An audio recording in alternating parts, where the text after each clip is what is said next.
Okay, so let me begin. So last time we wrote down Maxwell's equation in the presence of source and also Einstein's equation in the presence of source.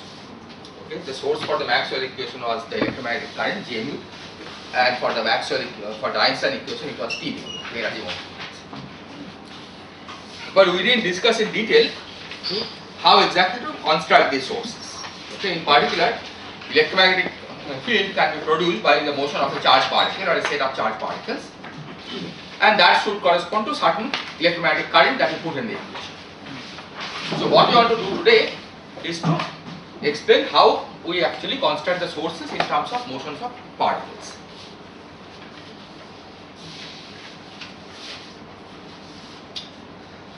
So let's suppose that you have a particle moving along a trajectory, and this trajectory I will denote by x tilde I of t for I running from 1 to 3.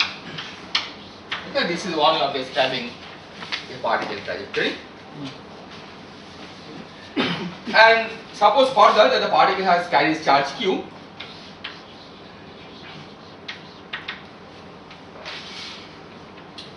In this case, you can write the charge density as q. J0 of course is a function of, let me write it as a function of x and t.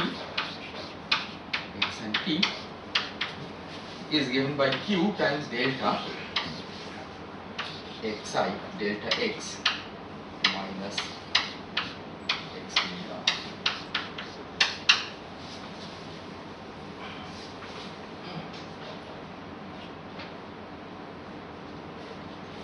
Okay, this tells us that the charge density, okay, at any given time, the charge density is non-zero if the coordinate x coincides with the particle location, otherwise it is zero. And the normalizer of course is fixed by requiring that for any given time, if we integrate over x, you should get back q, because q is the charge carried by the particle. Similarly, we can write Gi of x and t, which will have a very similar expression, x minus x tilde t, but it will be multiplied by a factor of d x tilde I.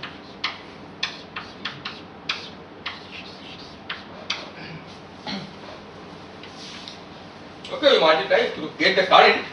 We multiply the charge density by the velocity of the particle.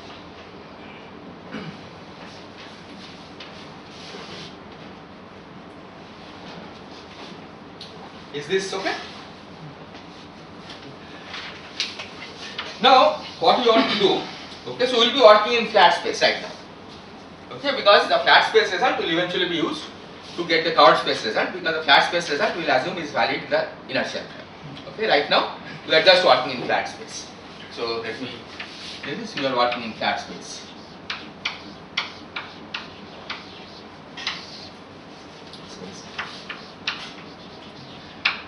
But even in flat space time, it will be, yes. This is 3-dimensional data. Yeah, these x's are 3-dimensional vectors, yes. No, the data function is also Is 3-dimensional, yes. Delta 3, yes. So the concept here is, I mean, if we integrate over d cube x, then Yes. it will give just q. Exactly. So the total volume integral is giving q. Yeah, because at any time, the total volume integral should give you q, right? Because that's the charge carried by the particle. So it doesn't matter at what instant you measure, you should always get q. And then we know that the charge density should be non-zero only when the location x coincides with the location of the particle. And also there is J0 in this case, we can write dt by dt. So that is, I mean, Yeah, the you can write it that way. dimensions. Yeah, dt by dt. But what we will do is we will now try to write a covariant expression for this.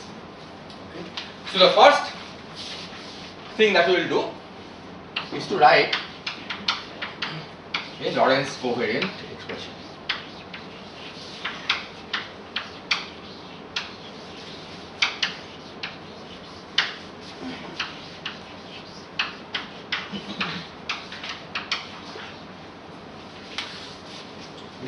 So first, of course, we can try to remove the asymmetry between x and t by writing a dt dt, or dx naught dt here. Okay, because dt is just 1.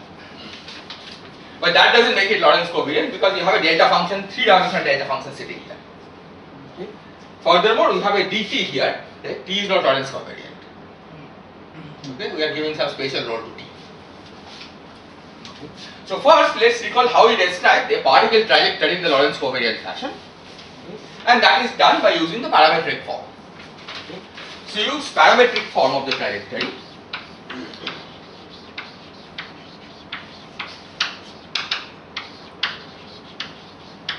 And that I will call x mu of u, with mu running from 0, 1, 2, 3. Okay, and u is the parameter along the trajectory.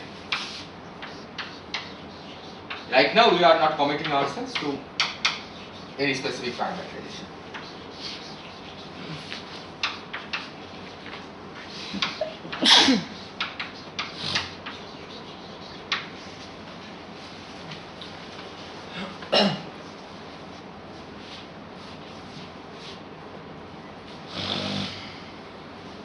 So the claim, let me write the claim first. Oh, first maybe let's say. So what is the relationship between the functions x mu of u and this x tilde I of t that we had here, right? So the relation is that if you solve the equation x naught u equal to t, you will solve this equation to get this gives you u as function of t.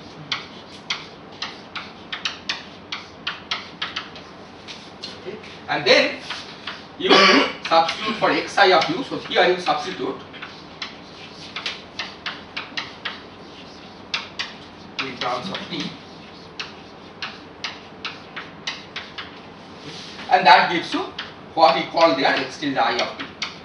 Okay, that is the relationship between this parameterization and the parameterization that we had here.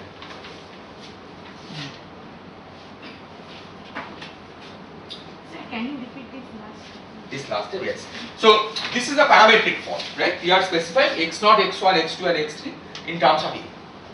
Now the question is, suppose somebody gave us a parametric form, how is it related to this form of the trajectory where you specify the 3 of the space coordinates as a function of time.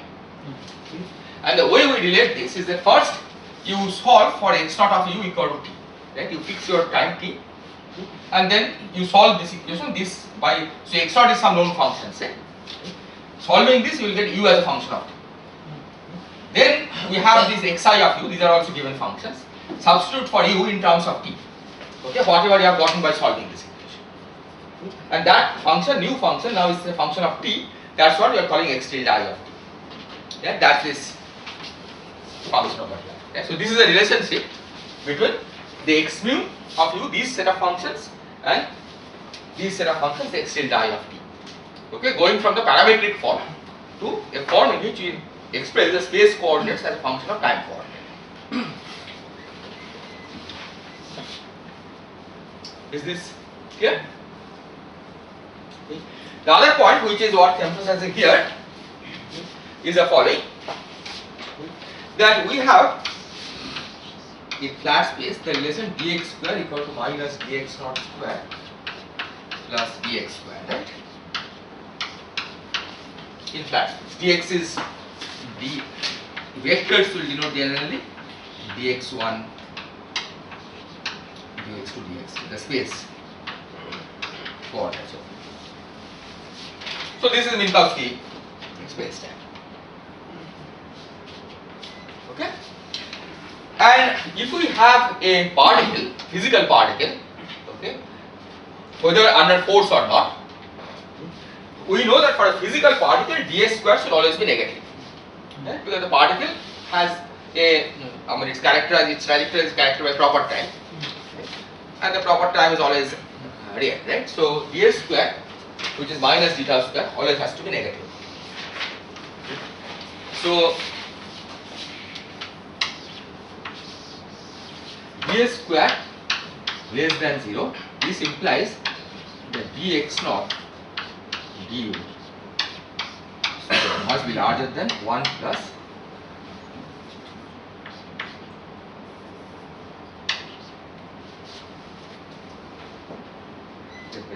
tau.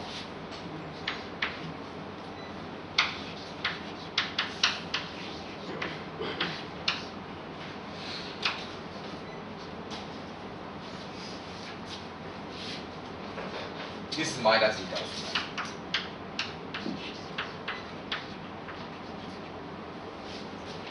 Right. This is not larger than, this is equal to this.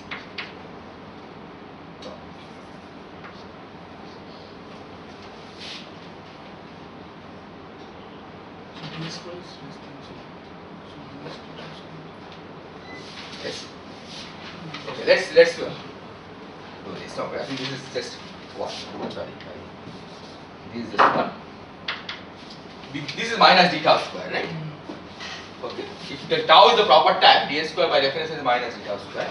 So from this it follows that dx not d tau whole square, which is, if you take on this side, take d tau on the other side, is equal to 1 plus dxi d tau mod square. Is this clear? It just follows from here. D tau square equal to dx naught square minus dx vector square.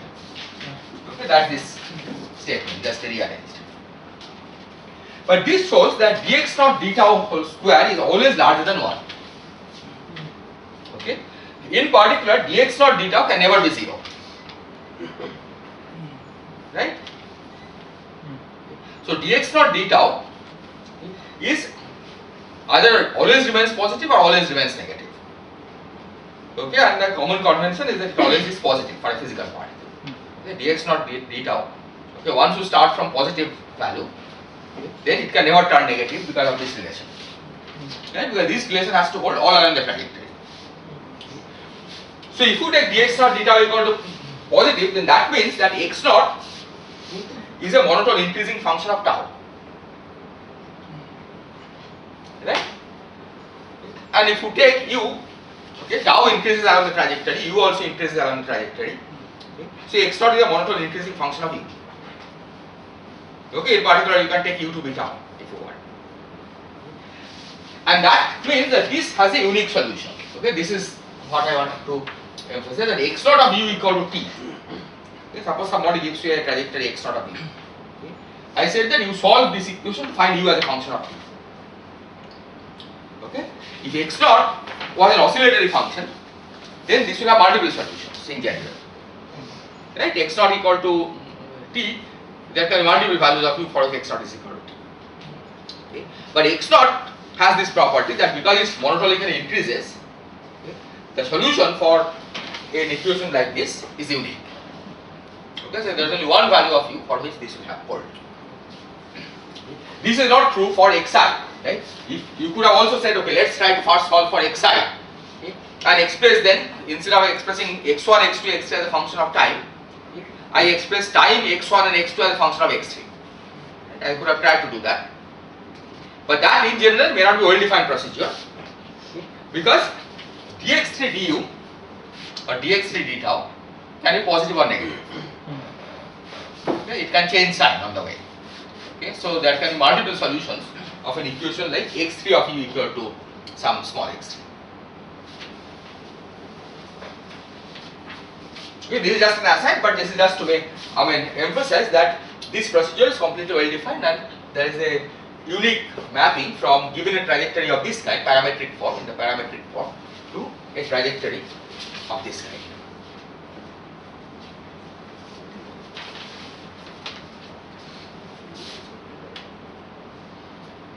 Is this okay?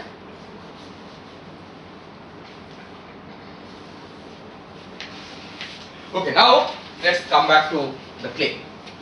So we have our J0 and Ji here, okay, but we want to write in a covariant, the result in a covariant form, and the claim, okay, let me write the claim here. Claim is that J mu of x, now x stands for x and t both, x stands for x and t, is given by integral from minus infinity to infinity du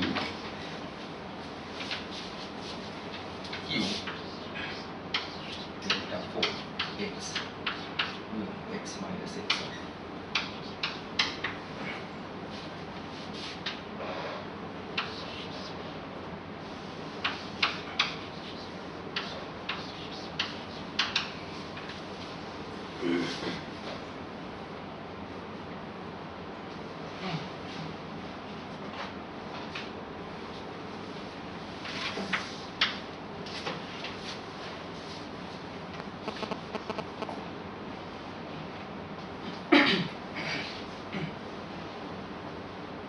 this okay? This is the claim, right, which you will try to prove. But if this is true, then this is fully covariant, right? There is no spatial role given to any mu, right? Time or space doesn't appear separately anywhere, right? This is a 4-dimensional delta function. This is 4-dimensional the dx mu du, right? So all mu's are treated symmetrically. So the claim is that this is equal to this. Okay, these two equations together is exactly equivalent to this one.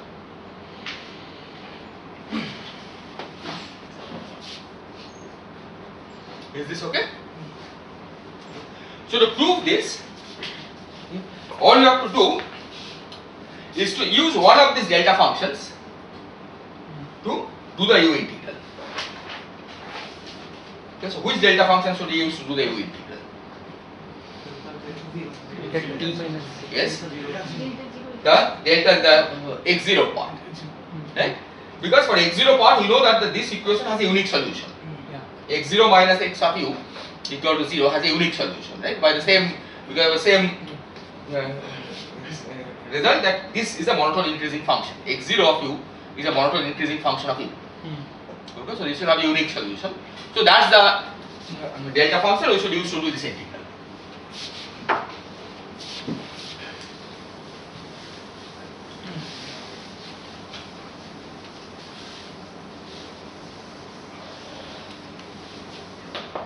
So solve x0 of u is equal to t. Well, x0 is the same as t. x0, which we are taking to be t because we are taking c equal to 1. To find u as function of t.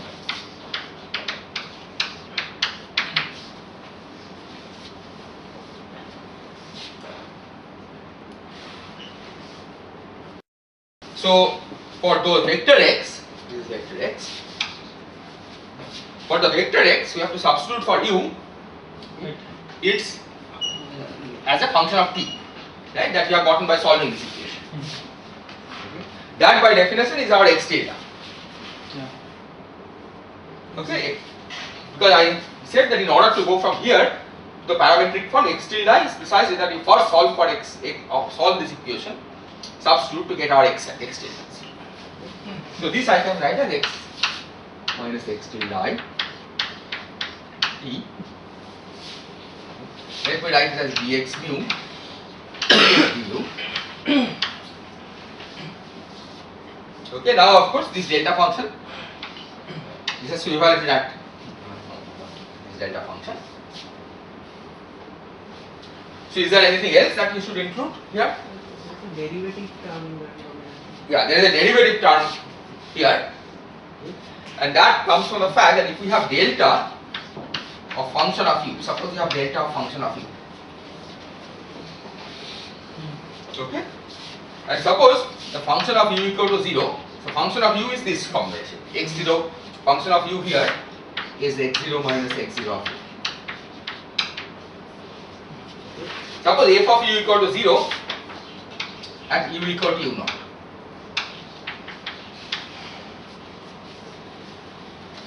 Then delta of f of u, of course, will be proportional to delta u minus u naught. But this is not the whole story. Divided by 1 over f prime of u naught. Is this result familiar to everybody? Right? This generalizes delta of a times u is equal to 1 over mod a times delta of u. Right? So this is more general, okay, delta of the function of u. So you have to divide this by 1 over. So what is it that we will divide it by? F of u here stands for this quantity over here, right? X naught minus x naught of u, right? That's what you have solved. Okay. So 1 over dx naught du mod.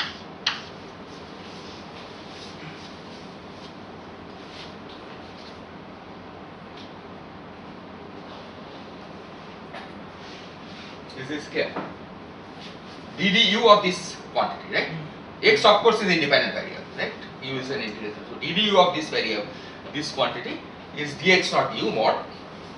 Now we have already argued that dx naught du is always positive, so the mod plays no role. Okay, you can remove the absolute value. And now you see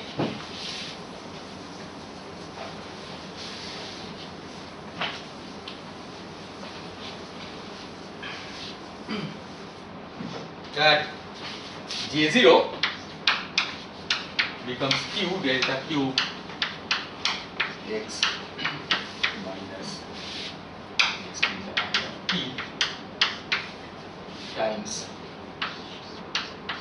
dx naught u times 1 over dx naught u. So this just cancels. So we get back what you had there. And Ji is Q delta Q x minus x delta of T. Then you have dx naught u 1 over dxi du dx naught.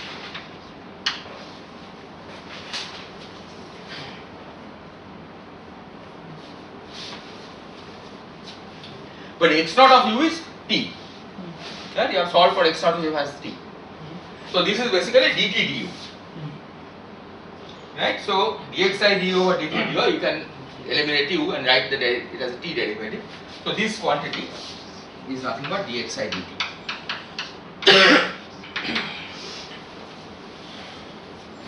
we can write also x tilde of t substituting Yes, dx tilde, yeah, dx tilde. Because when you're thinking of this as a function of t, right, the quantity that you are denoting the function by x tilde, right? This is ddu or ddt of this xi, but xi was a function of u. We have to now rewrite this as a u as a function of t, right? So that becomes a new function x tilde of t. It So this, doesn't really matter because the delta function is yes, so this delta function of course will force the vector x, right? But as a function, right? I could have written as dxi dt, but it says that xi is a function of u, right?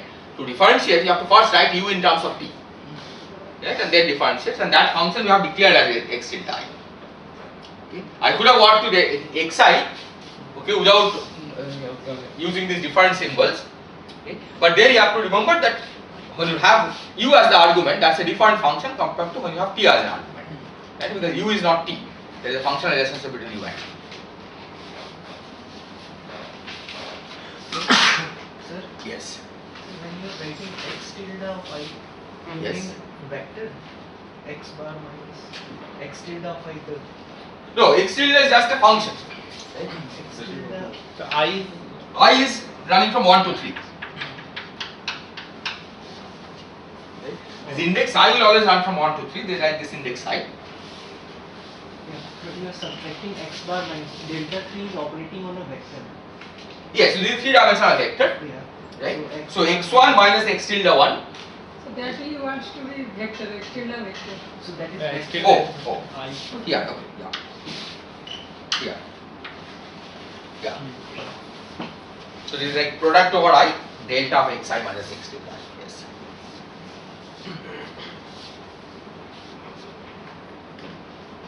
Is this okay? Okay. So this gives us back the gi that we had here. Okay. If you are if you have confusion about this x tilde versus x, right? What you can do is don't use the same symbol x and never write the argument, right? When you are taking the derivative, you have to keep in mind that u and t, that when you take derivative with respect to t and derivative with respect to u are not the same. Okay?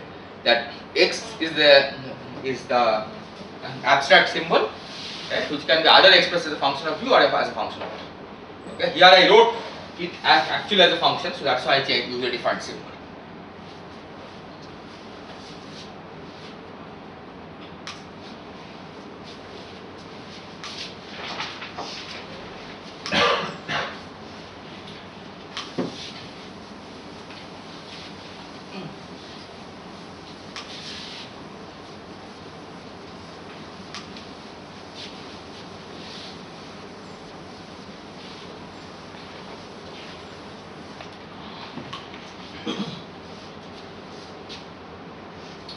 so in this,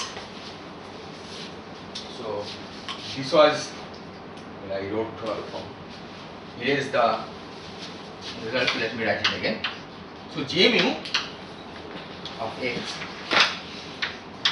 I written as integral du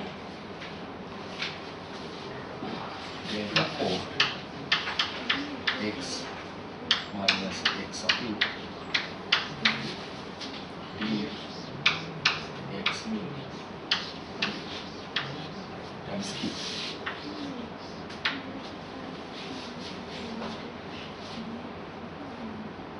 Okay. Now I will make two changes here. That so far we have not said anything about the parametering. Okay, what parameter we should use. But now I'll just take u to be the proper time. I can always do that, right? I can label a trajectory by the proper time, elapsed of the trajectory, right? How is the proper time defined? The proper time is defined by saying that beta mu nu dx mu d tau dx mu d tau is minus 1. Okay? Tau is that parameter in terms of which it becomes minus 1. So I can replace u by tau. Okay, so let's do that. So let me replace u by tau everywhere. Okay, it's not necessary for this, but it will be useful later.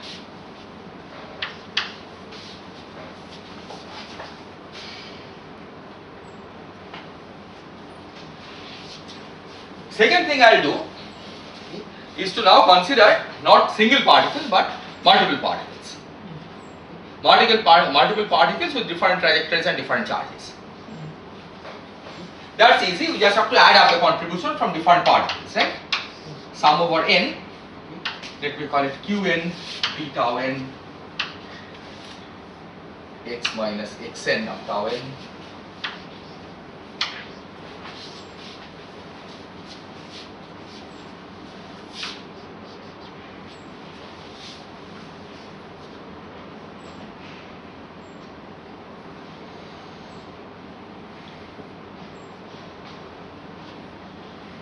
Okay, so Qn is the charge of the nth particle, tau n is the proper time of the nth particle, xn is the trajectory of the nth particle. Is this clear?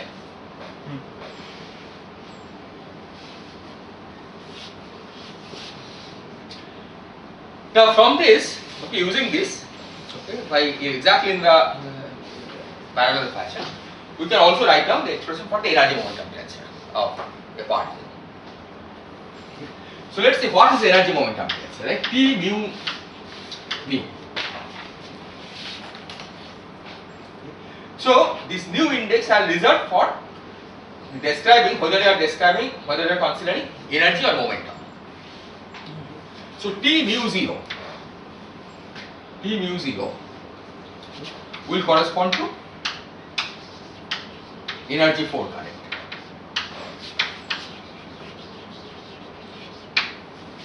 And T mu I will correspond to momentum 4 current. Okay, so 4 current means what? That T00 will be the energy density, Ti0 will be the current of energy density. Tji will correspond to, T0i will correspond to momentum density, Tgi will correspond to momentum current. So suppose we want to construct T mu.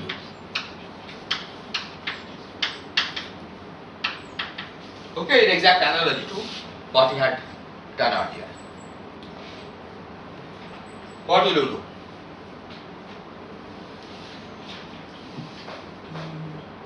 From here to there.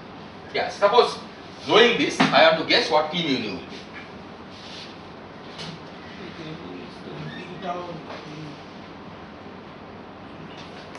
See, what is the difference between T mu nu and J mu? J mu was carrying, leveling the electric charge density or electric charge current, right? T mu nu on the other hand is giving the 4 momentum current. Okay. So basically you have to replace the electric charge by 4 momentum. Right? Electric charge if you replace the electric charge carried by the particle by the 4 momentum carried by the particle, you have the energy momentum tensor, right? Because energy momentum tensor is doing exactly the same thing for 4 momentum as electric current was doing for electric charge. So we have to replace this Qn, right? This is electric charge, so that write as sum over n. And what will you replace it by? What is the 4 momentum carried by the nth particle? Pn mu. Pn mu. And what is Pn mu in terms of the trajectory?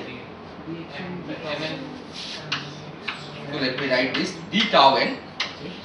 Rest of the things are the same. dxn mu d tau n. And then the 4 momentum current, okay, with index nu. Okay, so what is that 4 momentum current? Pn mu, right? P mu n. But what is P mu n in terms of the trajectory?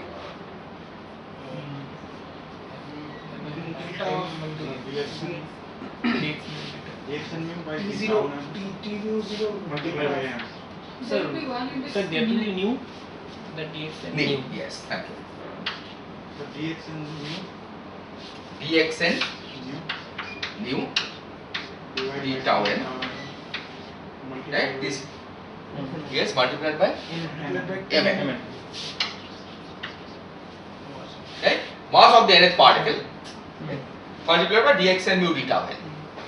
Right? That is the. So this is the expression for the energy momentum tensor for the set of moving particles. This is clear. You could have started from non-relativistic expression, right, and arrived at this. Right? Not the non-covariant expression and arrived at this. But once you have done it for J, it's the same analysis for T. Right? Everything else is the same except that this Qn will be replaced by the corresponding momentum that the particle carries.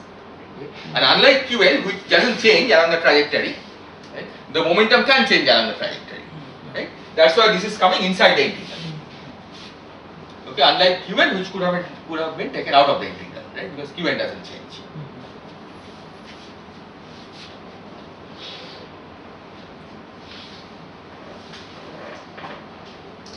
Is this okay? And now you also see, okay, a special property of this, that this T mu nu as defined has become symmetric in mu and nu. Right? Even though mu and nu played quite a different role, right? At least in the definition of T mu nu, they played quite a different role, right? Because what was nu? Nu was describing whether it's which component of the 4 momentum we are interested in, right? Nu equal to 0 corresponds to energy current, nu equal to I corresponds to momentum current. This mu index on the other hand labels the component of the current, right? Mu equal to 0 corresponds to density, mu equal to I corresponds to the actual physical current. Right? So to begin with, they had played different roles, right? They are distinct. Nevertheless, at the end we see that there is a symmetry between mu and u. In fact, if we had written it in terms of du, right? This part I could have written in terms of du, right? Tau, I chose u equal to tau n for simplicity, but I could have written in terms of du. Then the symmetry will not be so manifest, right? That's why I changed u to tau, because this will always be dx mu d tau, right? This part is physical momentum, right? Here there is no u.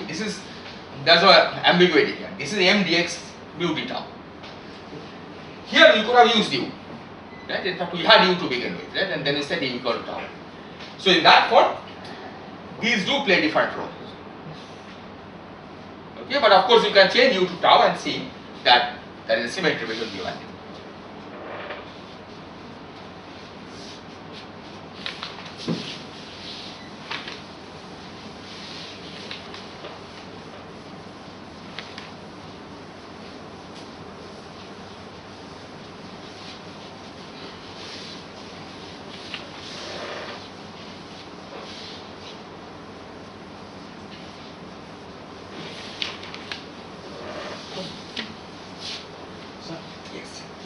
choice of parameter, it will Yes. not be symmetric. It will not look symmetric. But of course, it's the same expression, right? If I use a different parameter, it will just look different, right? So it will not look symmetric, but it will be symmetric. And sir, while choosing u is equal to tau Yes. in the definition of j mu x, I can also choose u is equal to t because Yes, I could. That will destroy manifest covariance, right? Because if you choose u equal to t, you are giving special role to t. But it should be Lorentz covariant because Lorentz covariance should not depend on particular choice. Of Exactly. The full expression will be Lorentz covariant, right? So if this we are suggesting that I could have written del dt delta x minus xn of t, Yes. right? Dx and dt, right? It will basically take us back to the non-relativistic expression that we started with. Right? It is the same expression, but it just looks not covariant. Right? But physically, of course, it is the same expression.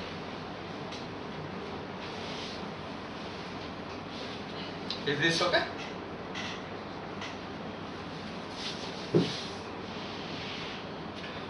Okay, so let's now check conservation laws. Still flat space, we will go to chord space later. So del mu j mu should be 0. Right? So let's check if that is 0 or not.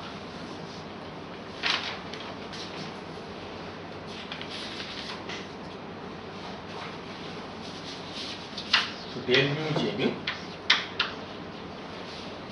Now I have to forget about the summation convention and write the summations explicitly. Okay? Because you will see that it's not same index may appear more than once. Okay, so del mu j mu is sum over mu. Del mu of sum over n qn integral beta n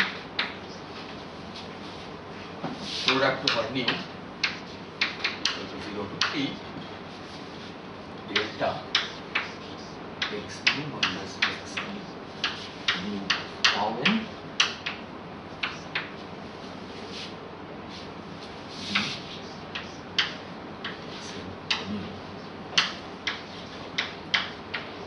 actually let's call this row.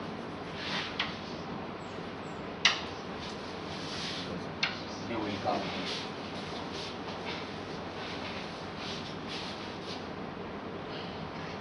Is this okay? Okay, sum over mu del mu, and this is the expression for j mu. All I have done is that the 4-dimensional delta function I have written explicitly as product of 4 1-dimensional delta functions.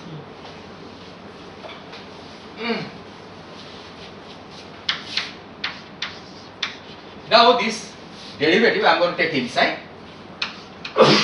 n qn integral beta n.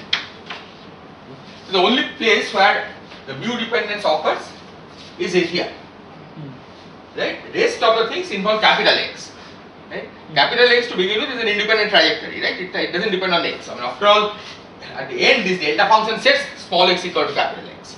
Okay? But as written, this has nothing to do with small x. Okay? So when you take the derivative, we just focus on the explicit small x that appears here. So this I can write as product over rho not equal to mu delta x2 minus xn rho of tau n, and then delta prime of x mu minus xn mu tau n and b xn theta. Capital X is only function of tau and not x. That's all. Yes, exactly. Capital X and of course just a function of tau n. That is just leveling the trajectory.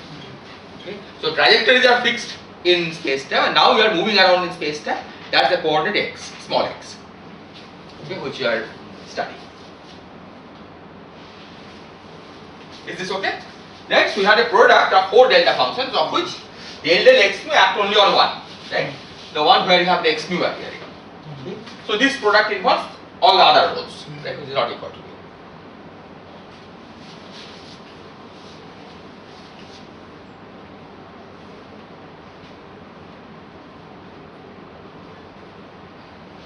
Is this okay?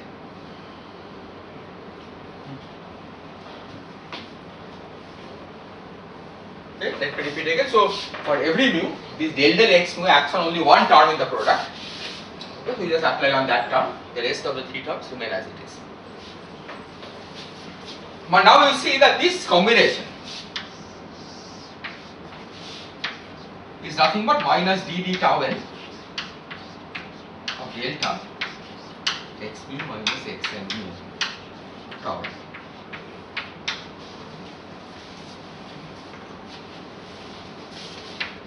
Yeah, that's by chain rule. So take dd tau n of this. You first take the derivative of delta function and then the derivative of this, which is here, which is this one. The delta function is a derivative with respect to x mu and capital X mu and See, prime always means derivative with respect to the argument, right? Which means this whole thing. Okay, which is the same as derivative with respect to x mu. Okay, this is the argument of the function involves this combination. Okay. Now, so delta prime, it's the derivative with respect to the argument, right? You can think in terms of derivative with respect to x mu. Okay, because x mu appears just as a additive term, but it's the derivative with respect to the argument. Now I am saying that if you take minus dd tau n of this, right, then again it will be delta derivative with respect to the argument, which will give delta prime, and then the derivative of this, okay, which is sitting inside argument, which is dx and d tau. And because of this minus sign, there is a minus sign there.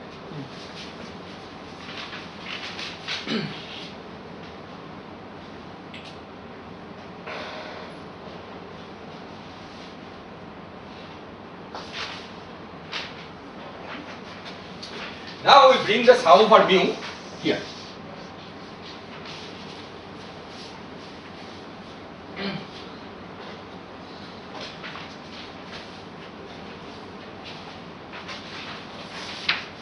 The claim is that this is given by sum over n, un, integral d tau n minus dd tau n acting on product rho t.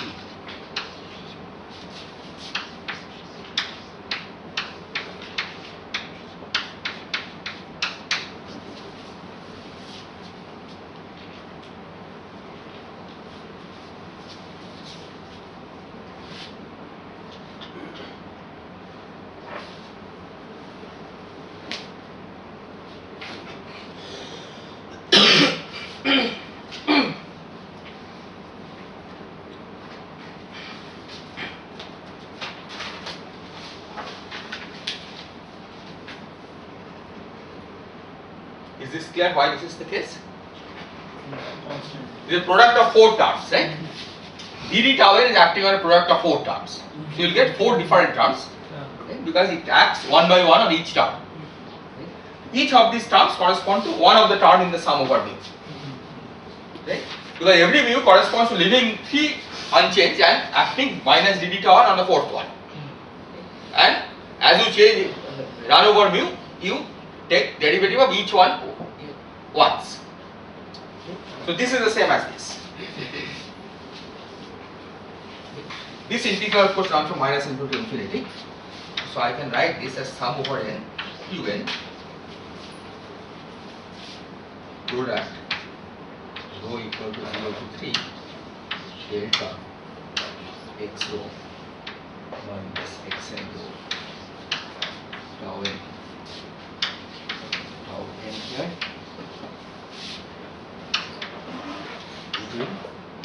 tau n minus tau n.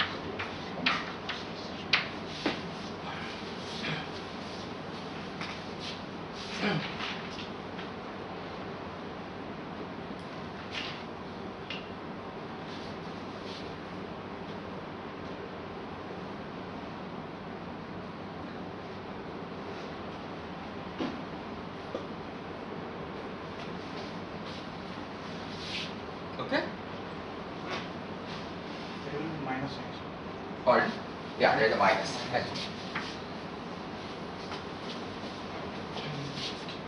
Now let's focus on the rho equal to 0 term here. Okay, so let's focus on the delta of x0 minus x0n tau delta.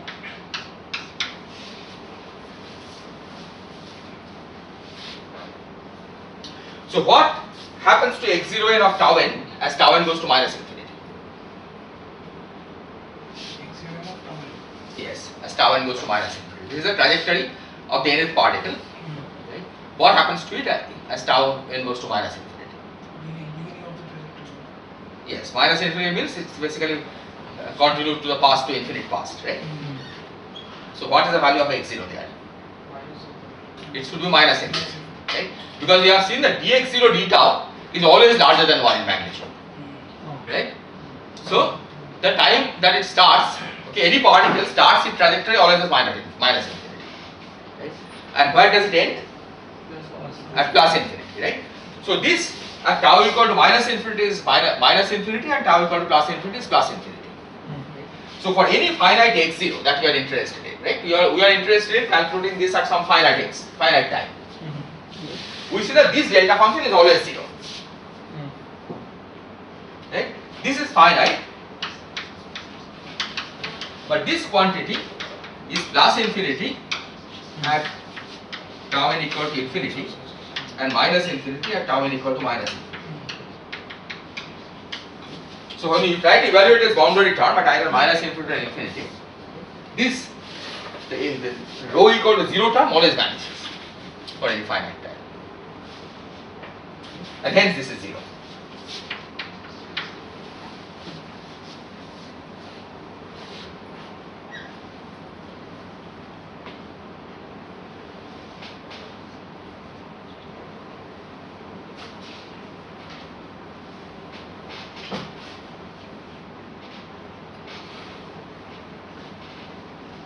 Is this okay?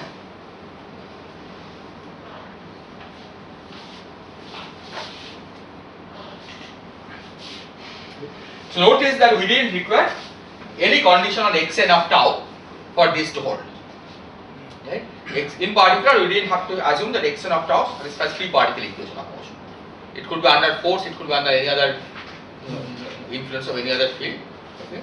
For any trajectory, this vanishes. Okay, the only thing we have to assume, of course, is that Qn is constant, right? Qn doesn't change with time. Okay, then you don't expect charge conservation, right? If the particle charge carried by the particle suddenly changes, okay, you better get exchanged with something else.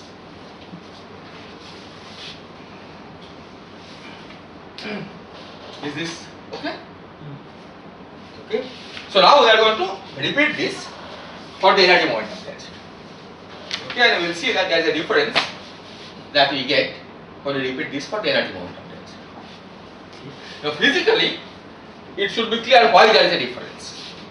Unlike the electric charge Qn carried by the particle, which remains constant, the energy or momentum carried by the net particle doesn't remain constant along a trajectory. Right? Of course, if it's free particle, then it remains constant. Right? Free particle moves at constant speed all the time. But if it's not a free particle, okay, then you don't expect that the energy and momentum carried by individual particles remain constant. So the conservation law should be more complicated. Okay, and we will see what we get there. So here for individual cell vanishes. Yes, exactly. So here the point is for individual particles itself it vanishes.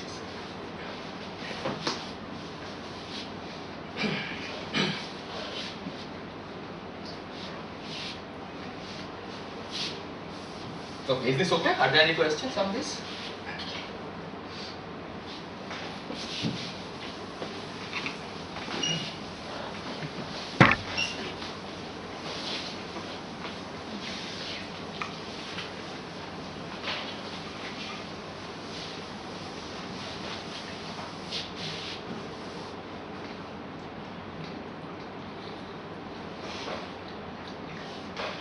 Let me erase this, we'll do it again.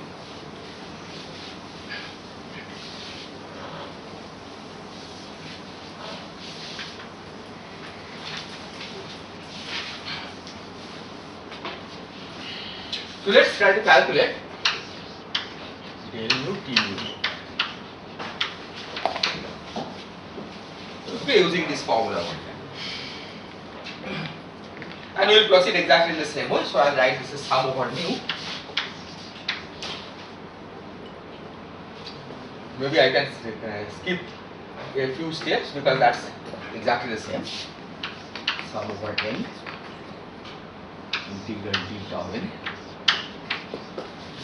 Here I will write as product over rho not equal to mu delta x rho minus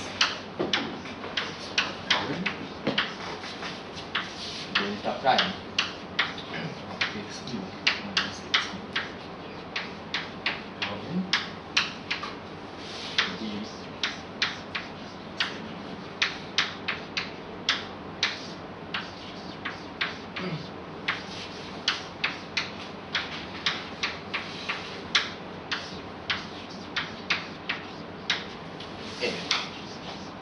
Okay, so this step is exactly the same as before, that's why I have not written it one step. Okay. So, namely what I have done is that this del x mu, okay, I have first written explicitly sum over mu, and del x mu I use the fact that for rho not equal to mu, it doesn't do anything to this. So that remains the product of three delta functions, the fourth one gets differentiated. Okay, and here instead of qn I have this combination over here.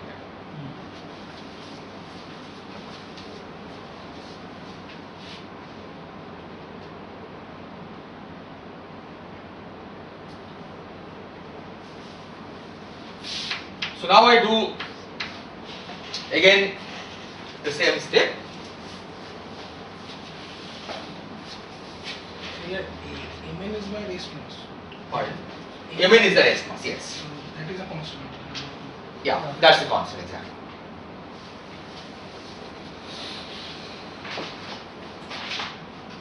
So you say this part, let's leave aside. Okay, this Mn times this was like Qn. Okay. Leaving that aside, okay, rest of the analysis is exactly the same as in the case of JB. Okay. So let's again skip a few steps and write this as sum over n integral d tau n d tau n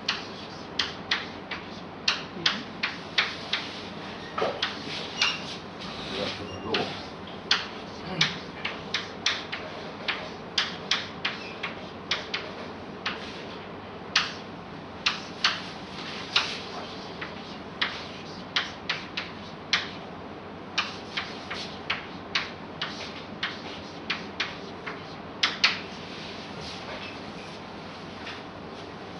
Okay, it's exactly the same as before except that this term was Qn. Okay, and because Q analysis is exactly what we had done earlier.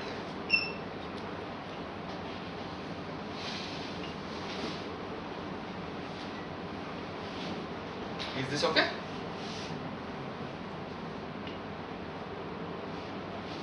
Okay, basically this dx and mu d tau times delta prime I'll again write as d tau 1 of delta of x mu minus x mu tau n and carry on the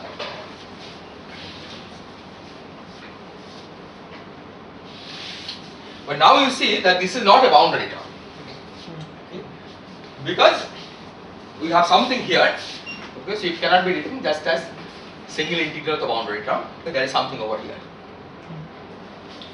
So what we can do is to do integration by parts.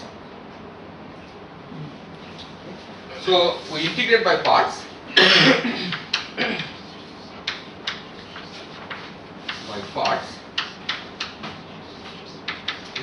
which effectively leaves us with boundary term which vanishes by exactly the same argument plus this minus sign becomes plus because integration by parts changes sign, okay, d tau n goes there, so plus sum over n integral d tau n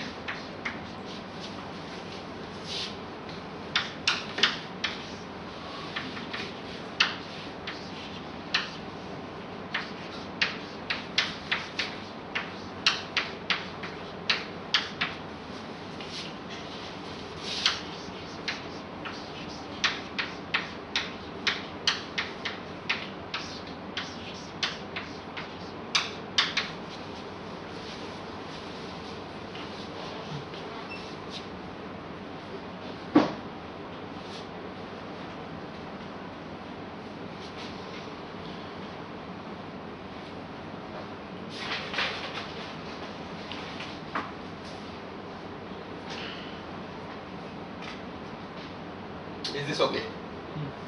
Right? What did I do? I wrote it as dd tau n of the whole thing, okay, which integrates to boundary terms, and minus this term dd tau n of this, right? And that's this term.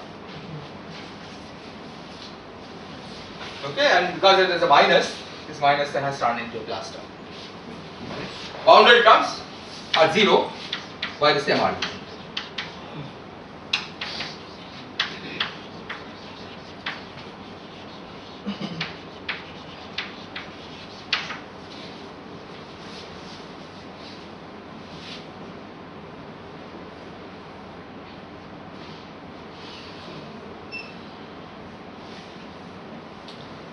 Is this okay?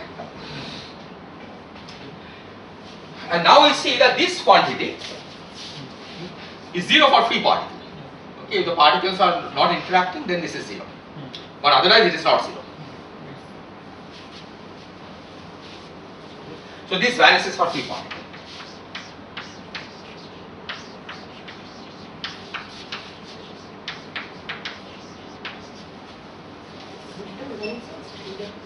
This term. Because free particle equation of motion, it is in flat space, right? In flat space, free particle satisfies d2xn nu d tau n square equal to 0. Okay, so that's what I was doing, but otherwise it's not 0.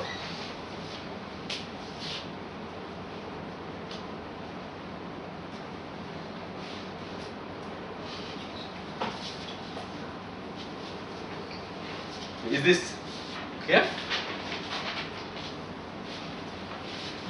Sir, here we are strictly considering that interactions are not changing our particular identity. We are starting with. Yes, these are classical particles. Right? Yeah, certainly. We are not assuming that the interaction does anything drastic as changing the particle identity. Two particles comes and two different particles go there. Then those arguments will utterly not valid. Yeah, of course. I mean, this is so far, as I said, only for free particles this is 0, right?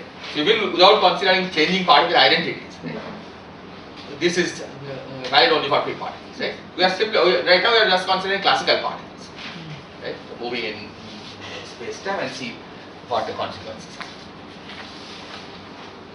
Okay, so let's try to go a little bit ahead, okay, and ask what happens if this particle was not free, but suppose it was moving under electromagnetic field.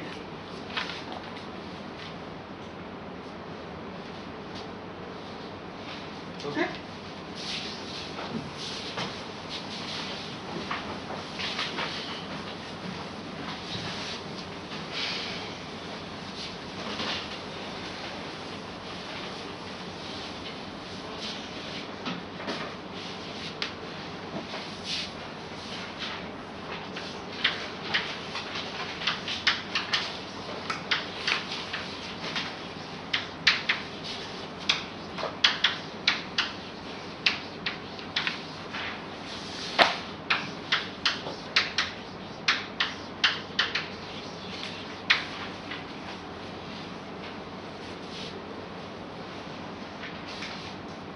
Total T mu nu is always, del mu T mu nu will always be 0.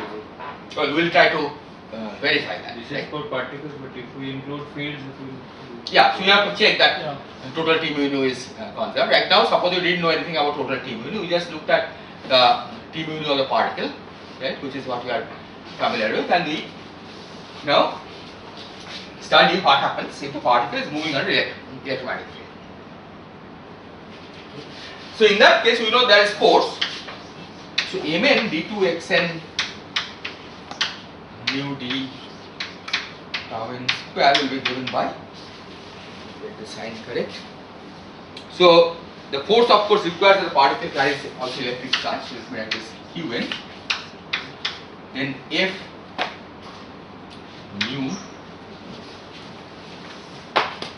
mu alpha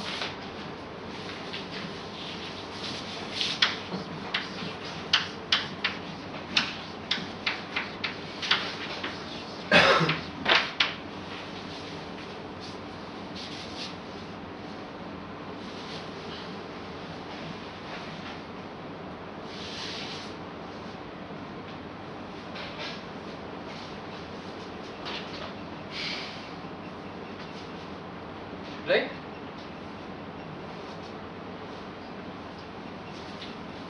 So let's substitute it here and see what we get in the expression for del mu t mu.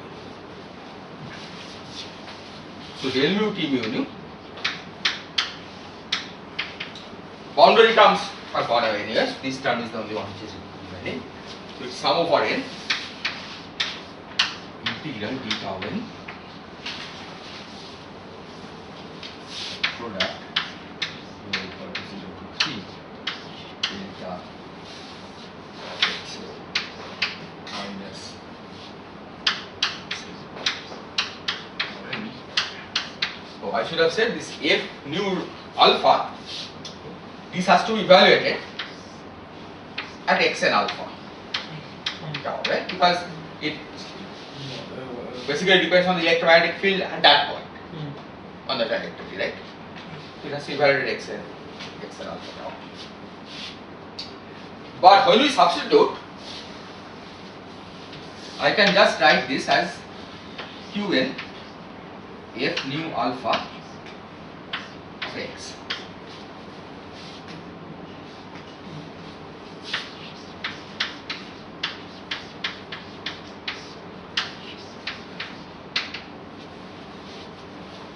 Why? Because this delta function sitting here will automatically force x to be equal to x and rho of tau n. Okay, so I can in the argument of f nu alpha, instead of writing this, I can just substitute x.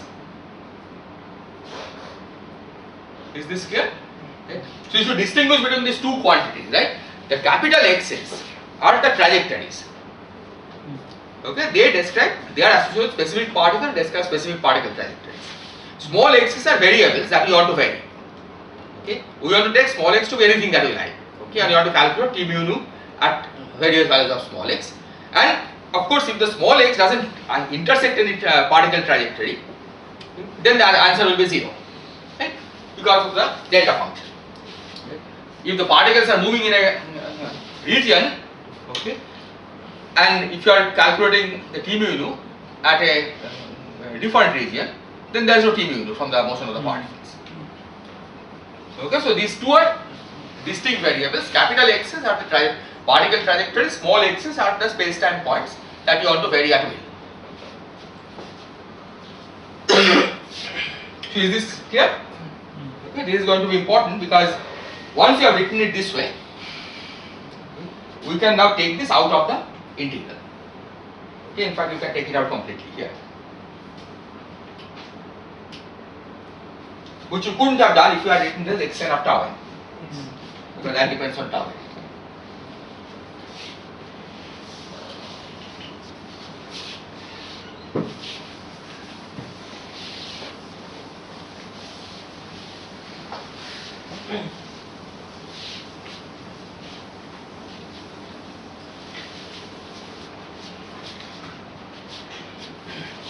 So this is given by f mu alpha of x sum over n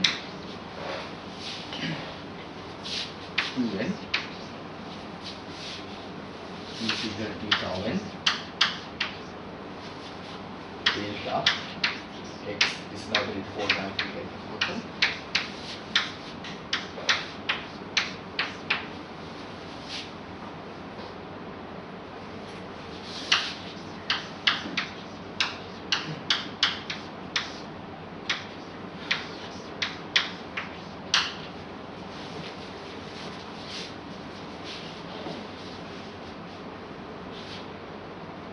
So can you recognize this expression? Total current G. This is total current. G. G alpha.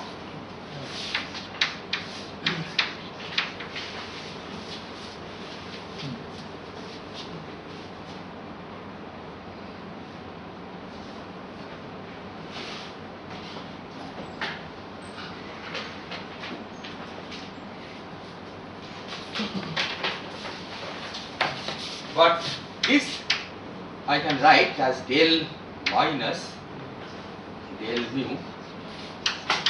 del rho f rho alpha by the electromagnetic field equation. Del rho F rho mu is equal to minus J, right? This was the electromagnetic field equation that we had written down. So this I can write as F nu alpha minus F nu alpha del rho F rho alpha. And of course all the indices are raised and lowered with eta, right? Because you are working in flat space, right?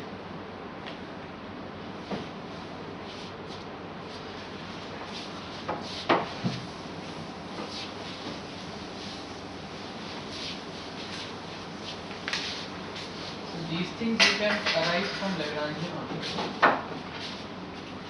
Yes, we can, but we don't have a Lagrangian at this stage, right? We are just using the equations of motion. Then if you had a Lagrangian, you could first grab the equation of motion and then you will get the same analysis. EM field Lagrangian will just give a positive. Yes. So let's see what the EM field Lagrangian gives. Right? Well, we will not try to use EM field Lagrangian, right? We want to use this to see what corresponds to the electromagnetic energy momentum tensor. Okay. So the claim is, now this is an exercise to check that this is given by minus del mu E electromagnetic mu nu. Okay, I'll explain, I'll define what it means. So T EL mu nu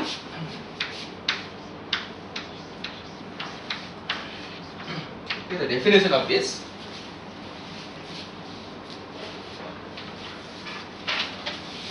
let me call it EM, electromagnetic.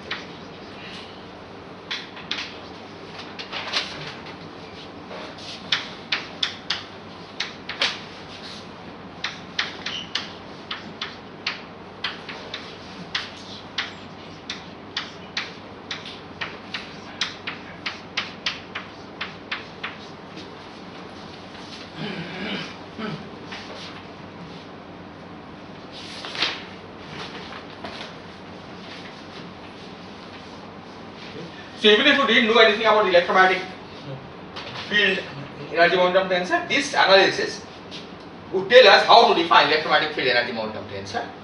Because if we define it this way, then we see that del mu of P mu nu plus P EM mu nu equal to 0. So you can interpret the lack of conservation of the energy momentum tensor of the particles as due to the exchange of energy or momentum with the electromagnetic field. Okay, because the sum of the two is constant. Okay, T M mu nu is defined in this way. Okay. So it takes a little work to prove that this is the same as this. Okay, you have to use basically you have to make use of the Bianchi identity. Okay, but you can, making use of the Bianchi identity, you can easily check that if you take this, take the divergence, okay, you will indeed get exactly what we have.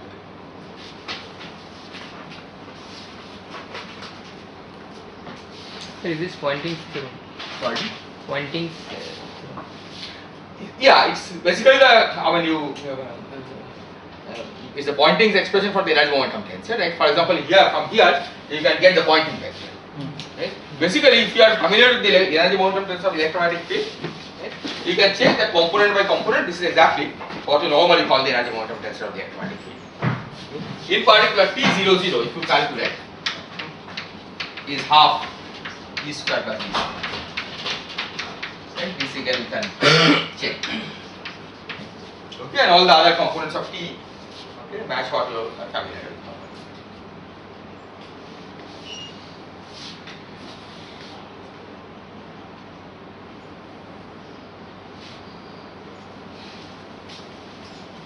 Is this okay?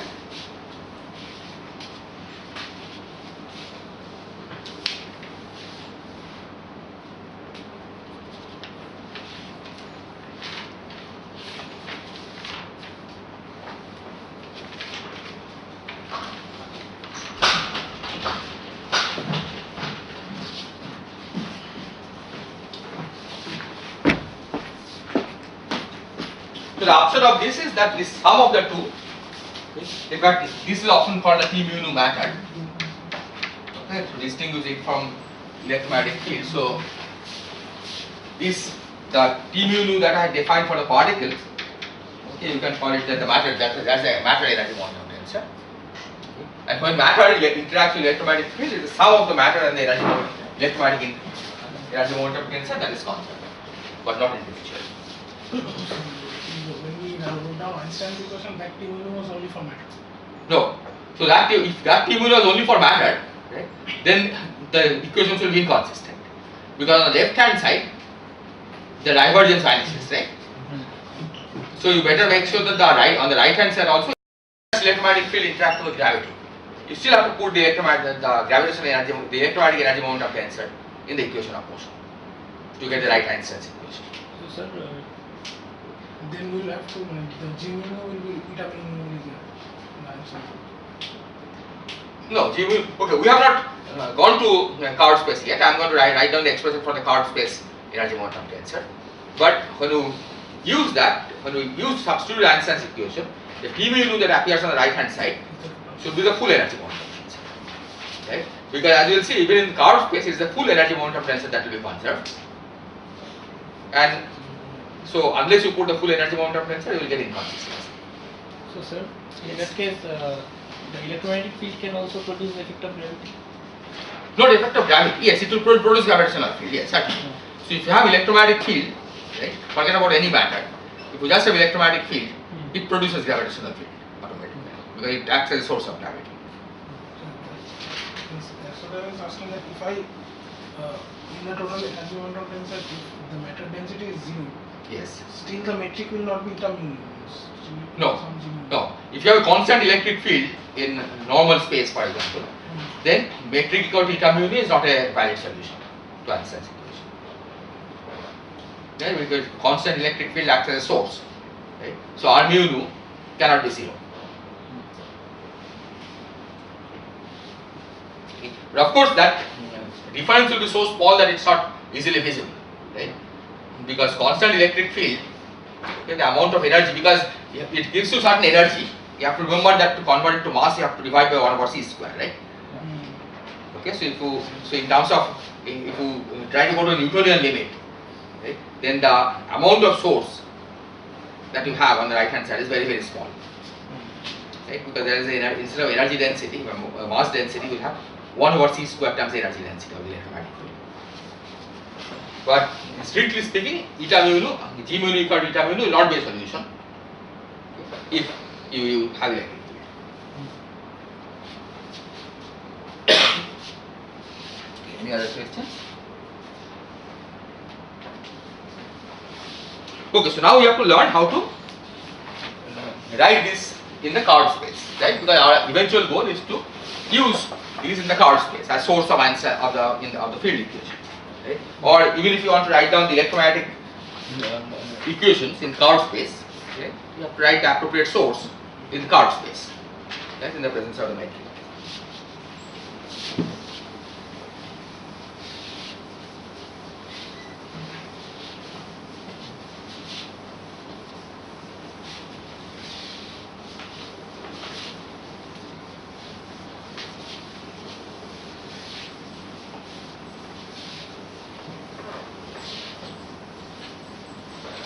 So in Card space,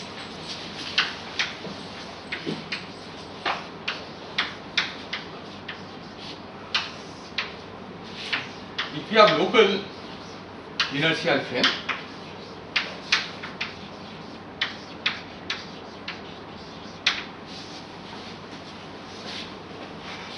then J mu should take exactly the same form.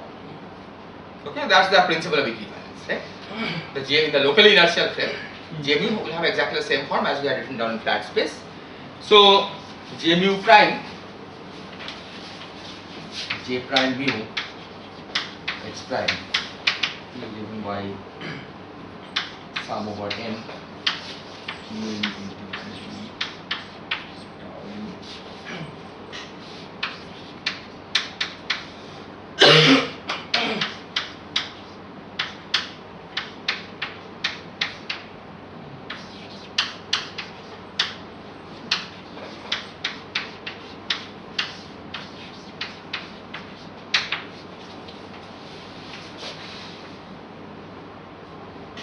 is the local inertial frame. And now you can go to the general frame by using the definition, right? We have said in the general frame, this is the definition.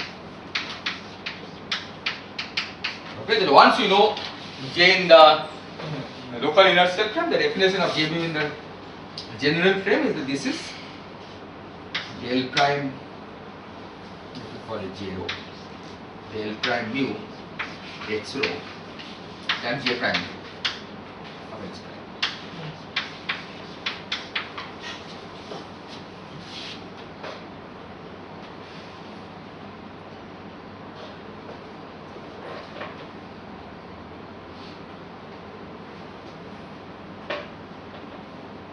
Okay.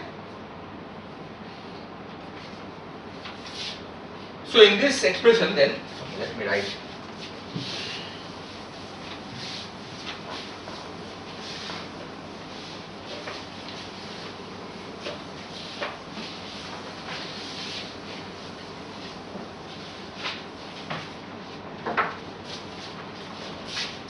So this is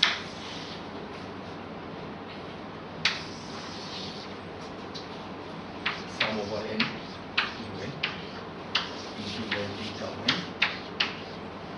delta 4 x prime minus x delta tau n del prime mu x rho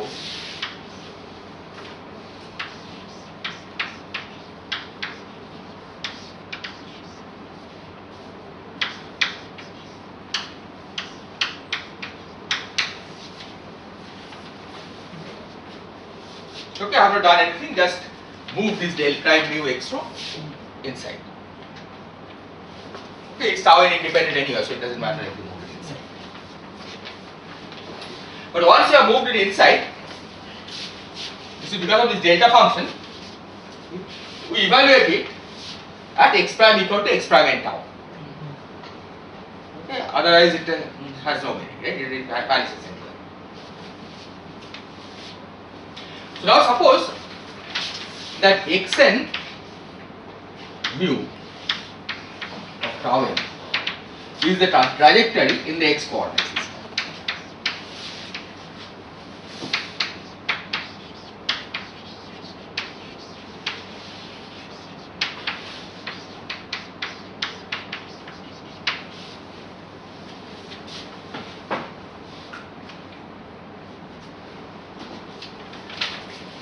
It's not hard to see that this combination is nothing but dxn rho tau n d tau n.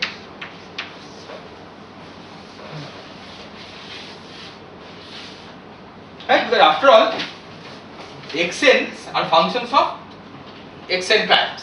Right? Because if the trajectory is given in the x prime coordinate system, you also know what it is in the x coordinate system. So we can get this as a chain rule.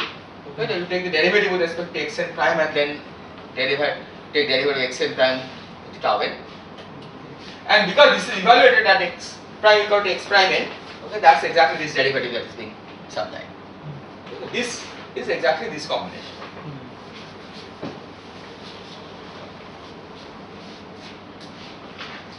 Is this clear?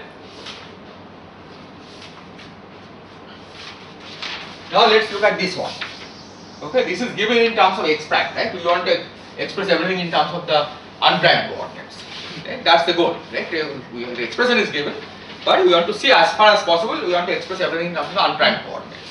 So you don't have to every time go back to the local inertial frame and compute things. So probably you should do that thing first and then this one. Well, the point is, it's clear that x prime equal to xn prime is the same as x equal to xn, right? So that part is a trivial part, right? So yes, so that part I can do first here, okay, but there is a more complicated thing that we have to discuss now, right? But it should be clear that x prime equal to xn prime is by definition the same as x equal to xn, right? Because x to x prime is the old coordinate system, right? The trajectory of x prime equal to xn prime. in the new coordinate system, the trajectory is x equal to xn. Right? That's the definition of the trajectory. So this one, it's clear that it will have a factor of delta 4 of x minus xn of tau.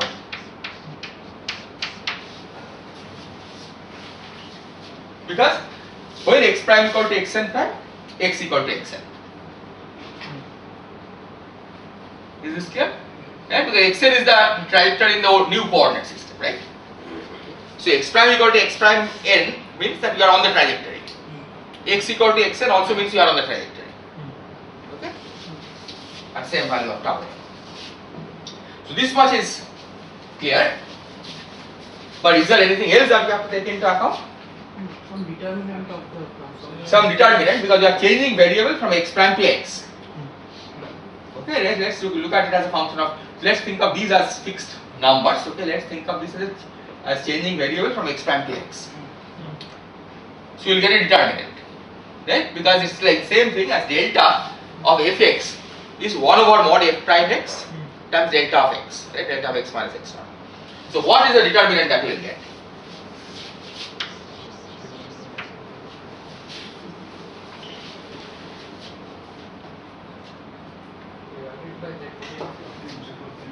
Yes, there is Jacobian, yes. What the determinant of the inverse? Then determinant of writing the numerator. Determinant is the denominator. Let's settle on that first, right? Okay. We'll write it because it's like you write a 1 over mod f prime x, right? So let's think of it that way. Okay, 1 over mod f prime x, so determinant will be denominator. So, determinant of what goes on top? That's the question, right? You put this mod to inverse. Just think of it as delta of fx. X prime you think of as fx. Then it will have been 1 over mod f prime x. Right? That's the derivative of x prime with respect to x. Right? Because x prime is fx. Okay? So this will be del alpha x prime beta. Del x prime del x. Okay? Mod of del x prime del x inverse. Okay? But it's a whole determinant, so it's a 4 by 4 matrix whose determinant you have to calculate. Is this result familiar to everybody? Changing variables from one set to another set.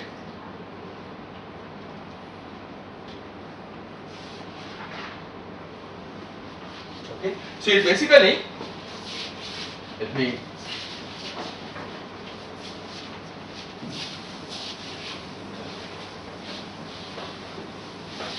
so maybe I'll just state the result that I'm going to use, that I'm using, and then we'll next time I can try to go through this. But imagine that we have a set of variables x1 to xn. Okay, and another set of variables and a set of functions f1 of x to fn of x.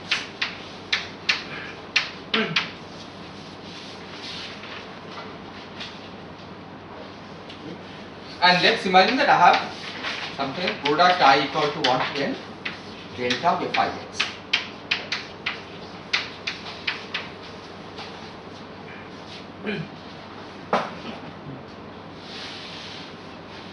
Okay. So first it's clear that this will be non-zero only when each of the fi x's vanish.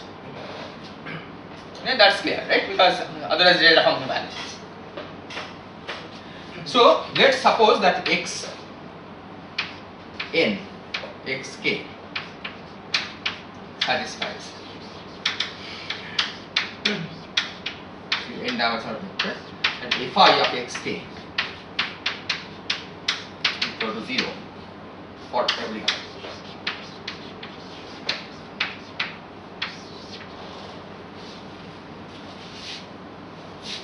Okay, this is there can be more than one solution to this.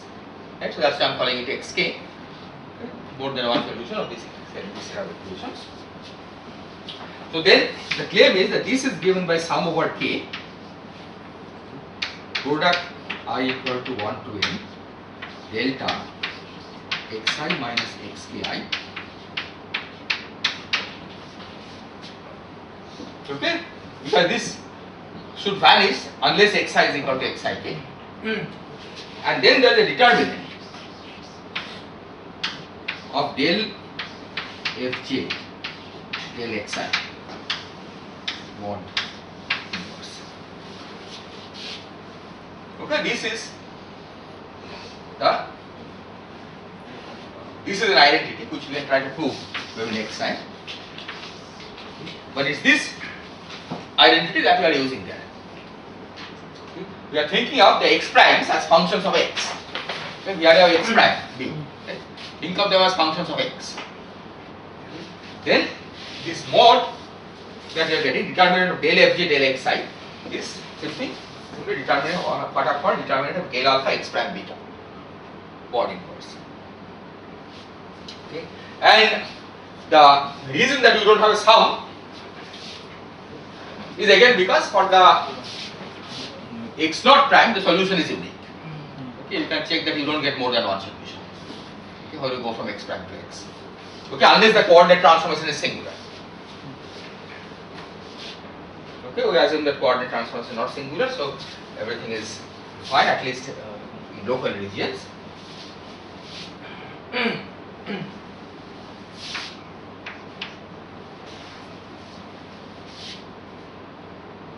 So this delta function I can write as in terms of this delta function. But it's still not satisfactory because we still have reference to the prime coordinates, right? Okay, we have to get rid of the prime coordinates altogether, right? From the expression for j. Is this clear? What you want to do? Right? So what you have gotten is that you have combined these into something which does not involve the prime coordinates. We have expressed this delta function in terms of this delta function, which again doesn't refer to prime coordinates, it's only unprime coordinates. But there is still a little bit of the prime coordinates left over here, right? Because this determinant involves calculating the derivative of the prime coordinates with respect to the unprime coordinates and taking the inverse. So, this prime coordinate. Yes. In this prime coordinate, the gammas are 0. The Yes. symbols are 0, and the metric takes the form -1, 1, 1. Yes. Eta alpha beta. Then Right. it should be related to the determinant of the metric. Yeah, so that's what we try to relate with you. Determinant of the metric. So let's see how to do that.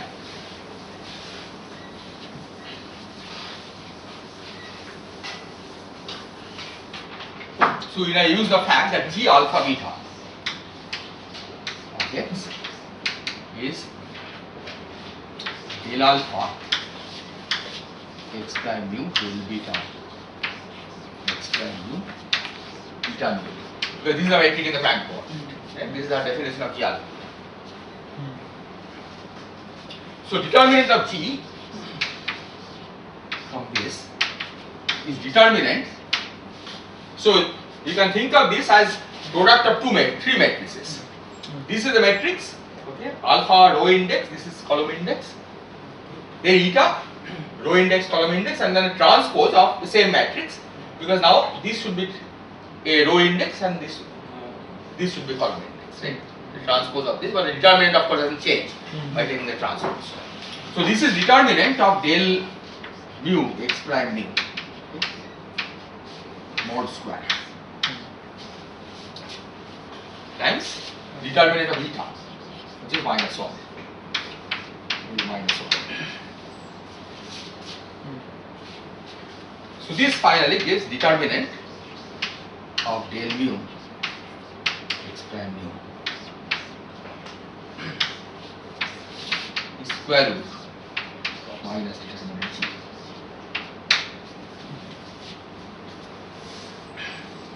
Okay? And that's what you substitute.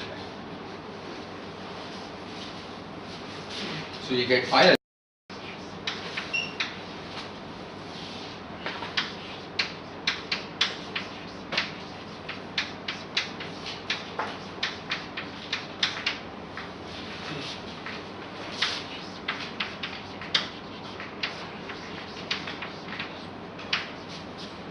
So that only implies as determinant of del mu x prime mu whole square. How does that not come? square means it's real and here, right? Yes. So When you take the square, you have two sides almost. Right? Then I am taking the positive square root here. So that's the mod of it. So determinant it could have been plus or minus. Okay? Depending on what kind of coordinates transformation you have made. Okay? But I have taken it the positive side. So 1 over square root of minus determinant of g of x. This is the expression for the current in the unjoined coordinate system, in the general coordinate system.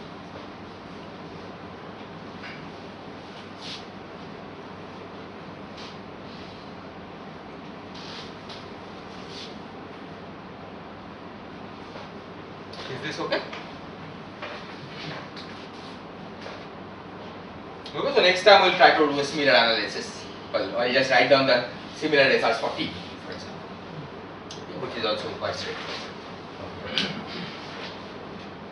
So the main subtle point here is dealing with this delta function, right? Everything else we have done many times before. Okay? This part, for example, is straightforward. This is the first time we are encountering this. To convert this delta function into delta of x, we have to compensate by determinant, and the determinant now we can rewrite in terms of square root of determinant of the matrix. Okay? So that's why the expression for the J mu, we have this 1 over square root of minus determinant t sitting outside.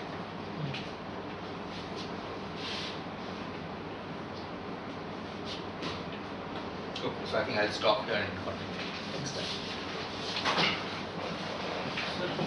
Yes.